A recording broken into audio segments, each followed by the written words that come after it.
W dzisiejszym odcinku zaprezentujemy dwie zupełnie różne stylizacje, które wykonamy przy użyciu jednego produktu. Witrażowy irys i świecąca mozaika. Zobaczcie, czy poradzicie sobie z wykonaniem jednego i drugiego zdobienia. Nazywam się Magda, a to jest kanał dedykowany stylizacji paznokci. Dzisiaj z nami Katarzyna Wojtczak. Hej! Nasza gwiazda z centrali, zdobywczyni brązowego Pucharu Mistrzostw Świata 2019 w Monachium. Zabieramy się za muszle. Jeżeli jesteście ciekawi, jakie zdobienia przygotowała nasza brązowa mistrzyni świata, czyli tak mówiąc, parafrazując, co Kasia wymuszli dzisiaj, no to zostańcie z nami. Zapraszamy. Koniecznie. Czasami dobrze jest puścić woz artyzmu, zrobić coś innego niż hybrydę, niż 10. ombre w tym tygodniu. Po to, żeby nie wpadać w rutynę, żeby nam się nie nudziło w naszej pracy, ale również po to, żeby ćwiczyć nasze umiejętności. Muszla to jest dobra propozycja, szczególnie w okolicy lata, dlatego że większość z dziewczyn, które są już w branży długo, na pewno taką właśnie muszlę znajdą gdzieś na dnie swojego kuferka. Ten produkt wraca jak bumerang, szczególnie w przypadku stylizacji wiosenno-letnich. Z kolei te z Was, dziewczyny, które dopiero co zaczynają, albo niedawno zaczęły, mogą zakupić nasze muszle w sklepie, w naszym indigowym sklepie, dlatego że mamy w tym momencie na ten produkt promocję. Mamy 12 kolorów muszli, tutaj widzicie 8, bo niestety nie mam trzeciej ręki, żeby pokazać je wszystkie. Albo jednak mam. Tak, to jest 8 muszli, 12 muszli, które mamy. One kosztują w regularnej sprzedaży 7 zł, ale teraz, jeżeli wpiszesz kod ARTISTA w produkcie muszla, kosztuje 3 zł. Więc co? Można sobie zakupić, spróbować, przetestować, zobaczyć, czy te zdobienia, które za chwilę zaprezentujemy, przede wszystkim Wam się spodobają na żywca i czy będziecie chciały je robić. Zdobienie numer 1. Nałożymy pasteliusza do pełnego krycia i pokryjemy tip-topem na tych paznokciach, których nie będziemy zdobić. Tam, gdzie chcemy, aby powstała mozaika, ułożymy muszlę we wzór ombre, pokryjemy 3D glossem, wypiłujemy i ponownie nałożymy tip-topa. Zdobienie numer 2. Cała ręka jest pokryta Big Mistake'iem i liniami Arte Brillante. Paznokcie już ozdobione pokryliśmy supermatem, a na serdecznym, który teraz będziemy tworzyć, namalujemy szkic ołówkiem i kontur czarnym żelem Arte. Na szkic nałożymy supermat, kształt kwiatka pokryjemy tip-topem, ułożymy na nim muszlę, utwardzimy, wycieniujemy glasem i zabezpieczymy tip-topem. Którymi pędzelkami będziemy pracować? 006 do podpychania koloru podskórki oraz do nakładania muszli w przypadku mozaiki. 007 do zrobienia konturu. Aquarel Stingiem do cieniowania i nakładania muszli w przypadku irysa. Przyda się również ołówek do szkiców i łyżeczka do kruszenia muszli. Zaczynamy od efektu mozaiki. Nakładamy jedną warstwę pasteliusza na wszystkich paznokciach, utwardzamy. Nakładamy drugą warstwę i dokładamy kolor do skórek, utwardzając każdy palec z osobna przez 30 sekund. Nakładamy tip-topa na małego palca i wskazującego i utwardzamy przez 30 sekund. Po wyciągnięciu ręki z lampy uważamy, aby nie dotknąć utwardzonej powierzchni przez około 60 sekund, dopóki top nie ostygnie. Zabieramy się za kciuka. Kasia zawsze zostawia go sobie na koniec, aby przysunąć lampę do brzegu stołu i mieć pewność, że klientka wkłada palec głęboko do lampy. Pamiętamy, że dwa paznokcie, na których za chwilę będziemy układać mozaikę, ciągle mają dyspersję, więc uważamy, żeby nic się do niej nie przykleiło. A jeśli już się przyklei, to po prostu trzeba złapać za wipe-offa, wacik i dokładnie wytrzeć paprochy. To niby nic się nie dzieje, ale wydłuża czas stylizacji, a po co nam to? Lepiej jest przypilnować, zdyscyplinować naszą klientkę, żeby się nigdzie nie dotykała, żeby po prostu siedziała grzecznie. Nakładamy drugą warstwę koloru, dosuwając kolor do skórek pędzelkiem. Utwardzamy. Palec nie może się przekrzywiać na żadną ze stron. Trzymamy go na prosto, aby dobrze się utwardził. Nakładamy tip-topa, utwardzamy i nareszcie możemy przejść do zdobienia. Wykładamy 3 odcienie muszelek i przy pomocy precyzyjnego narzędzia, łyżeczki do herbaty, kruszymy muszelki. Naciskamy dość mocno, aby uzyskać drobniutkie kawałki. Nie martwcie się o nasze szkiełko. Było poddawane dużo bardziej hardkorowym próbom i zawsze wyszło z nich zwycięsko. W końcu bycie wykonanym z hartowanego szkła do czegoś zobowiązuje. Kładziemy na serdeczny bardzo cienką warstwę tip-topa oraz krople na szkiełku. Pędzelek 006 moczymy w topie, łapiemy w nim muszlę i przenosimy na paznokieć. Do tego zdobienia wybieramy jak najbardziej płaskie kawałki. Wypukłe posłużą nam do kolejnego witrażowego zdobienia. Większe kawałki przenosimy pojedynczo, a mniejsze nabieramy po kilka naraz. Zaczęliśmy od wolnego brzegu i układaliśmy mozaikę w sposób mocno ściśniony. Im wyżej idziemy, tym bardziej rozrzucamy muszlę po powierzchni. Przechodzimy do pomarańczowej muszli, która ma się znaleźć na środkowej części mozaiki, ale jednocześnie ma też zahaczyć o poprzedni i następny kolor. Tak, jakbyśmy chcieli uzyskać delikatny efekt ombre. W żółtym kolorze wybieramy już same najmniejsze kawałki. Jeśli nie są wystarczająco malutkie, możemy je dodatkowo przygnieść walcowatą butelką. Kto wie, może będzie Wam pracować jeszcze wygodniej niż łyżką? Jak widzicie, nie podjeżdżamy pod same skórki. W tym zdobieniu nie ma takiej potrzeby. Kiedy już ułożyliśmy cały wzór, wkładamy rękę do lampy, aby utwardzić tip-topa, na którym układaliśmy mozaikę. Zabieramy się za środkowy palec, na którym zrobimy dokładnie to samo. Nakładamy bardzo cienką warstwę tip-topa, cieńszą niż taką, jaką zazwyczaj pracujemy, nakładając top na kolor. Jeśli nałożymy go zbyt dużo, mozaika będzie się rozjeżdżać.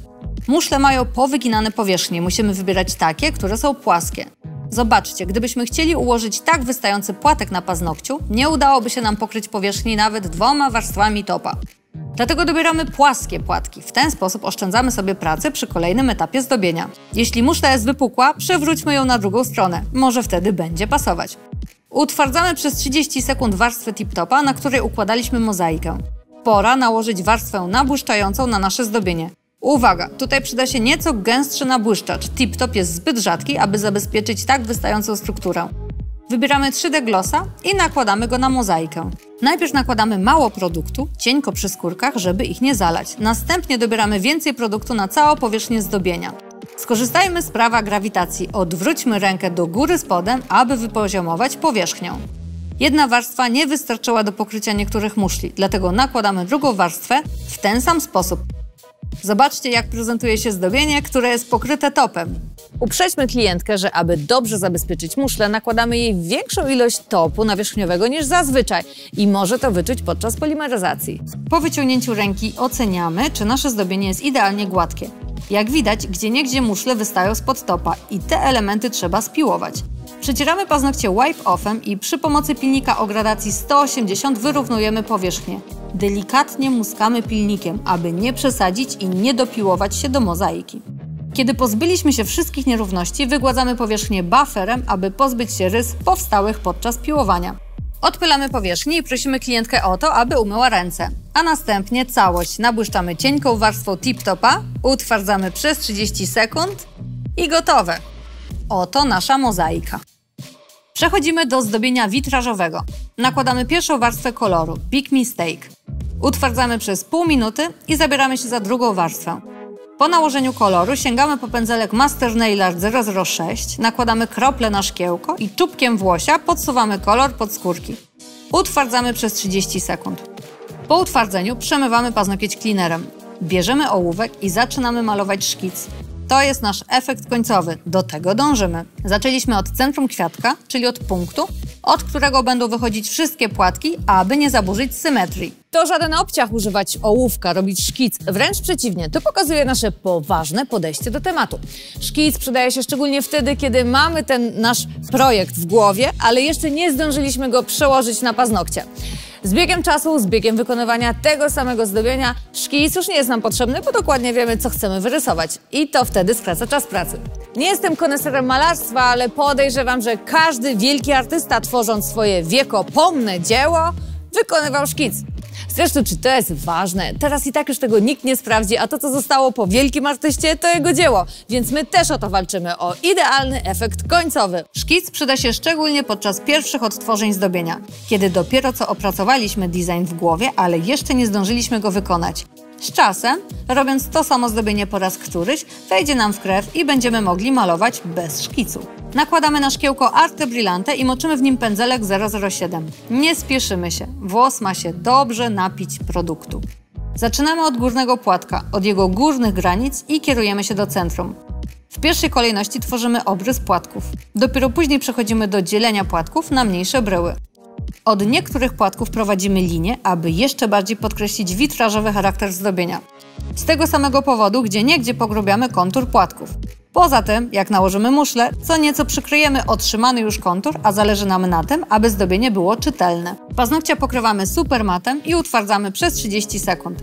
Za chwilę będziemy nakładać muszle, więc musimy je sobie pokruszyć naszym unikatowym narzędziem – łyżeczką. Im bardziej zróżnicowana wielkość kruszonej muszli, od dużych kawałków po malutkie, tym ciekawszy będzie efekt końcowy. Aquarel Stingiem i tip-topem pokrywamy całą powierzchnię zdobienia, starając się nie wykraczać poza kontur. Bardzo cienką warstwą. Pędzelkiem, który ma w sobie wciąż tip-topa, specjalnie go nie wycieraliśmy, łapiemy czubeczkiem muszlę. Ważne jest, żeby fragmenty muszli, które wybieramy, jak najbardziej pasowały do stworzonych przez nas kształtów. Tak jakbyśmy chcieli zabarwić kwiatka muszlą w pustych przestrzeniach, a nie całkowicie zasłonić już narysowany kontur. Im mniejszy kawałek muszli, tym mniej będzie wystający kwiatek. I analogicznie, im większy, tym bardziej trójwymiarowy efekt uzyskamy. Nie utwardzamy tip-topa w trakcie układania muszli. Dopiero kiedy wypracujemy cały kształt, wkładamy rękę do lampy. By nadać delikatnej głębi zdobieniu, wycieniujemy je za pomocą glasa Indigolicious i pędzelka 006 na wewnętrznym konturze zdobienia. Wmasowujemy kolor czubkiem pędzla, zwracając uwagę, aby nie przeoczyć żadnego miejsca. W końcowym etapie zabezpieczamy irysa tip-topem, czyli nabłyszczaczem bez dyspersji, którego nie trzeba będzie przecierać po utwardzeniu. Ale, jak widzicie, nie nakładamy topu na całą powierzchnię na raz. Każdy element płatka pokrywamy osobno i przymrażamy przez 5-10 sekund. Dzięki temu top nie zleje naszych wypracowanych witrażowych brył w jedną wielką kluchę. Jeśli widzimy, że tip-top zaczyna nam spływać z jednej bryły w drugą, przewracamy rękę do góry spodem, aby do tego nie dopuścić. Upewniamy się, że cała powierzchnia jest dokładnie zabezpieczona. Jeśli pozostawimy fragment muszli niepokryty tip-topem, prędzej czy później oderwie się od całej powierzchni. Jeśli natomiast dobrze zabezpieczymy, wszystko będzie się elegancko trzymać aż do następnej wizyty klientki. I tak prezentuje się witrażowy irys na paznokciach. Co sądzicie? Efekt wart zachodu? I to już koniec naszego odcinka. Co sądzicie na temat zdobień z muszlą? Czy chcielibyście zobaczyć jeszcze kolejne zdobienia z podobnymi produktami sprzed 10-15 lat w nowoczesnych aranżacjach? Jeśli tak, to dajcie znać w komentarzu, które produkty mamy wziąć na warsztat. Tymczasem dziękujemy za uwagę. Do zobaczenia. Cześć!